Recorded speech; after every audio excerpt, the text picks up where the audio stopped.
నవదుర్గల్లో 5వ అవతారంగా మనకు దర్శనమిచ్చేది స్కందమాత.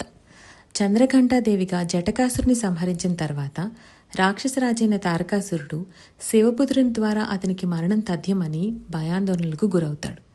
శివపార్వతులు తమ తేజస్సును ఏకం చేసి పుత్రరూపం ఇవ్వటం కొరకు తపస్సులో మునిగి ఉండగా వారి దివ్య నేత్రాల నుంచి అగ్ని రూపంలో ఒక దివ్యకాంతి ఏకమయ్యి అగ్నిగోళం సృష్టించబడుతుంది. ఆ దివ్యాగ్నిగోళాన్ని సంరక్షించే బాధ్యతను పరమశివుడు అగ్నిదేవునికి అప్పగించి సురక్షితమైన ప్రదేశానికి చేరవేయమని ఆదేశిస్తాడు.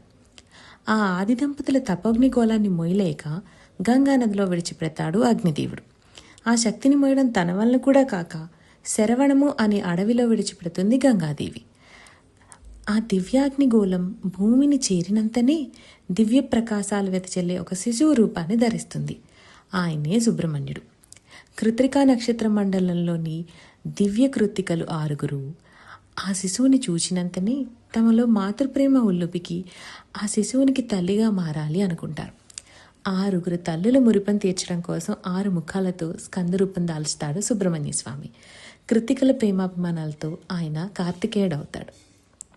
కొంతకాలానికి పార్వతీదేవి శరవణ వనానికి వచ్చి తన పుత్రుని తీసుకుని తిరిగి కైలాసానికి చేరుకుంటుంది. ఆ బాల్య వయస్సులోనే ప్రణవం అనే మాటకు అర్థాన్ని కార్తికేయుడు శివునికి వివరిస్తాడు. ఆ స్వామికే గురువయ్యాడు కాబట్టి ఆయన్ని స్వామినాథుడని కూడా పిలుస్తాడు. పార్వతీ పరమేశ్వరుల ప్రేమాభిమానాలు చేరుకున్న తర్వాత తారకాసురుని ఎదుర్కొనే సమయం వచ్చేసరికి సాక్షాత్ పరమశివుడే సుబ్రహ్మణ్య స్వామికి యుద్ధాది విద్యల్లో శిక్షణ ఇస్తాడు. ఆయన 11 చేతులకి 11 ఆయుధాలను ప్రసాదిస్తాడు. చివరిగా పార్వతీదేవి కార్తికేయునికి 12వ ఆయుధంగా శూలాయుధాన్ని ప్రసాదిస్తుంది. దానినే వేల్ అని కూడా అంటారు. అందుకే ఆయన్ని వేల్ మురుగన్ అని కూడా పిలుస్తారు.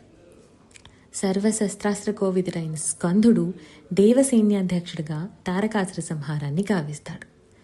స్కందం అంటే జ్ఞానశక్తి క్రియాశక్తి కలయిక. అంటే ఏంటంటే మనకున్న జ్ఞానానికి మనం చేసే పనులకి ఉండే వారధి. మన జ్ఞానాన్ని ఉపయోగించి మనం ఎలాంటి పనులను చేస్తాము అనేదే స్కందం. జ్ఞానశక్తి క్రియాశక్తిని క్రియాత్మక జ్ఞానం అంటారు. స్కందమాత ఈ క్రియాత్మక జ్ఞానానికి ఆదిమూలం. మన జీవితంలోని కష్ట పరిస్థితుల్లో మనకున్న జ్ఞానంతో మనం ఎలాంటి పనులు చేస్తాం అనేది మనకి ఆ స్కందమాత ఇచ్చేవారం. లలితా సహస్రనామాల్లో సవ్యాపసవ్య మార్గస్థ అని అమ్మవారిని మనం కొలుస్తాం. అంటే ఎటు వెళ్ళాలో తెలియని దారుల్లో మనకి మార్గదర్శకం చూపించమ్మా అని. చేతిలో ఏ ఆయుధం లేకుండా జ్ఞానం క్రియ అనే 2 పద్మాలతో కార్తికేయుని ఒళ్ళో కూర్చోపెట్టుకొని చిరునవ్వులు చెందిస్తూ మాతృ ప్రేమను పంచుతుంది ఈ స్కందమాత.